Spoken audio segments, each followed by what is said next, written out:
Jenna Carson had always been the kind of girl who didn't let a single day slip away without squeezing every drop of fun out of it. Tonight was no different. She'd just returned from a high school football game where her cheerleading squad had performed with their usual flair. The stadium lights had faded and the vibrant roar of the crowd had turned into a distant hum, leaving Jenna alone in her suburban house. Her parents were out for the evening, and her little brother was staying over at a friend's house.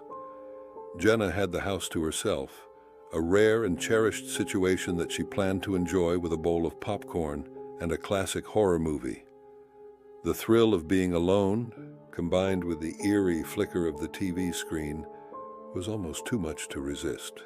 She settled onto the couch, her phone propped up beside her, ready to text her friends and discuss the night's events.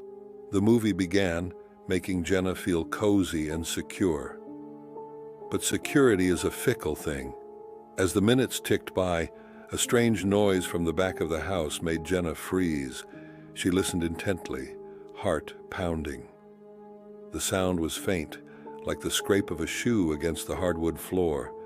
Jenna's first instinct was to dismiss it as the house settling, or maybe a trick of her imagination. But then she heard it again, louder this time, a soft, deliberate thud. Curiosity got the better of her. She paused the movie and made her way upstairs toward the source of the noise. She reached her parents' bedroom door, which was slightly ajar. The sound had stopped. Taking a deep breath, Jenna pushed the door open and stepped inside. The room was empty except for the bed and a couple of scattered magazines. She let out a nervous laugh, chastising herself for being so jumpy, and turned to leave. That's when she saw it, something strange on the floor. It was a muddy footprint. Panic surged through Jenna. She turned to leave the room, but before she could reach the door, she felt a cold hand clasp over her mouth. She knocked over the bedside lamp as she struggled. A masked figure, dressed in dark clothes, dragged her out of the room and down the stairs. Jenna tried to scream, but her cries were muffled.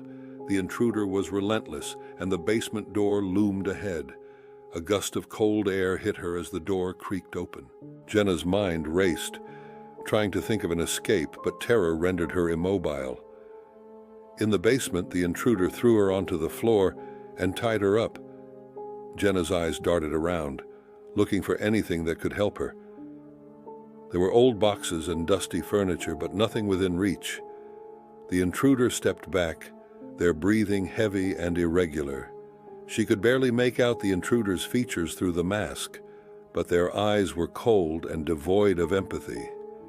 As Jenna struggled against her restraints, the front doorbell rang, accompanied by the voices of her friends, Kristen, Laura, and Emily, calling her name. The intruder's head snapped toward the door. Jenna's heart sank as she realized that her friends were about to walk right into this nightmare. However, it appears the intruder's plans were interrupted as he uttered the sentence which will haunt her forever. "Next time, you won't be so lucky." He turned and ran up the stairs, leaving the basement. Desperation gave her a burst of strength.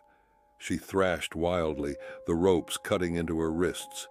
With a final effort, she managed to pull a loose nail from the floorboard and used it to cut through the ropes. Jenna broke free, scrambled up the stairs and out of the basement. She frantically made her way to the front door, not knowing if the intruder was gone or after her friends. She opened the front door, her friends' faces a mixture of shock and horror as they saw her traumatized state. She immediately grabbed and hugged them. "Call for help," she whispered as she suddenly blacked out. It was a harrowing experience that Jenna would never forget. But she was alive. The police searched the area but were unable to find the intruder. He is still wanted by police to this day. The house slowly returned to its familiar comfort. Yet, even now, Jenna sometimes hears the faint thud in the middle of the night, a reminder of the terror that once lurked within those four walls. Jack and Maria had always enjoyed hiking together. Their shared passion for the outdoors had led them to explore many trails, but the rugged terrain of the Blue Ridge Mountains was something entirely new. The day had started beautifully, with clear skies and the scent of pine in the air. But as the sun began to set, the atmosphere shifted. Clouds rolled in and a chilling wind swept through the trees. They had strayed from the main trail, lured by the promise of an untouched vista. The path grew narrower and more treacherous, but they pressed on, excited by the adventure. The sky darkened, and the forest seemed to close in around them. Maria was the first to notice the strange figures watching them from the undergrowth. She pointed them out to Jack, who shrugged it off as hikers who had also taken a wrong turn. But the figures grew more distinct, their movements unsettlingly deliberate. As they continued, the figures emerged from the shadows, revealing themselves as a group of scruffy men with wild eyes and menacing smiles. Jack's instincts screamed danger. He took Maria's hand, trying to pull her back, but the men surrounded them, blocking their path. One of the men, a hulking figure with a scar across his face, stepped forward and demanded they hand over their belongings. Jack tried to negotiate, his voice steady despite the fear gnawing at him. The leader's eyes gleamed with a dangerous light. "We don't want your stuff. We want something more valuable." Suddenly, the men lunged. Jack pushed Maria behind him, trying to shield her from the oncoming assault. He fought with every ounce of strength, but the men were relentless. In the chaos, Maria saw Jack go down, struggling against the overpowering numbers. Desperation fueled Maria's escape. She darted through the forest, branches whipping at her face as she stumbled through the darkness. Her cries for help echoed through the trees, but the dense forest swallowed her pleas. Eventually, Maria stumbled upon a ranger station. Exhausted and terrified, she managed to get the attention of the rangers, who quickly mobilized a search party. As they headed back to the scene, Maria could only hope that Jack had managed to escape or that the searchers would arrive in time. The rangers found Jack, gravely injured but alive, clinging to life. He had been left behind by the attackers, who had vanished into the wilderness.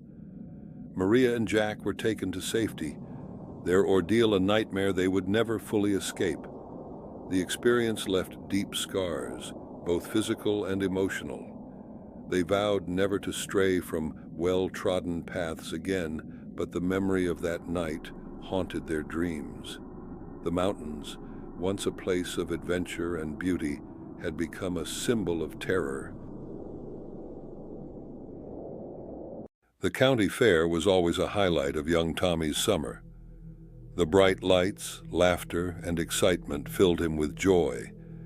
But on this particular night, something felt off. The air was thicker, the lights seemed dimmer, and the usual crowd felt distant and hazy. Tommy wandered into the hall of mirrors, a maze of glass and reflections that had always fascinated him. He darted through the twisting corridors, delighting in the illusions and distortions. But as he ventured deeper, the fun began to sour. The reflections in the mirrors started to shift unsettlingly. Tommy's own image seemed to move independently, mimicking his actions, but with an eerie delay. The reflections began to distort, showing twisted versions of himself with grotesque, leering faces. He could no longer tell which way was out, the mirrors creating a labyrinth of disorientation. The deeper Tommy went, the more disturbing the reflections became. He saw versions of himself trapped in horrifying scenes, being attacked, falling into pits, and suffering endless torment. His own terror became palpable, and the reflections began to scream silently, their mouths open in silent agony. Tommy's breathing grew ragged as he stumbled through the maze, his mind unraveling with every step. The mirrors seemed to close in around him, their surfaces warping and flickering like distorted nightmares. He caught sight of something moving in the reflections, an indistinct shadow with piercing eyes that seemed to follow him. In a final, desperate bid for escape, Tommy broke one of the mirrors with his fist. The sharp shards cut into his skin, but he didn't care. The act of destruction broke the nightmarish illusion, and Tommy stumbled out into the open, his face pale and eyes wide with terror. He was found by fair workers, his clothes torn and his hands bloodied. Tommy's story spread quickly, and the Hall of Mirrors was shut down. No one knew exactly what had happened, but the maze was rumored to be cursed or haunted. Tommy never spoke of the incident again, but the fear stayed with him. The Hall of Mirrors was eventually dismantled, but the memories remained, a haunting reminder of the darkness hidden behind seemingly innocent reflections.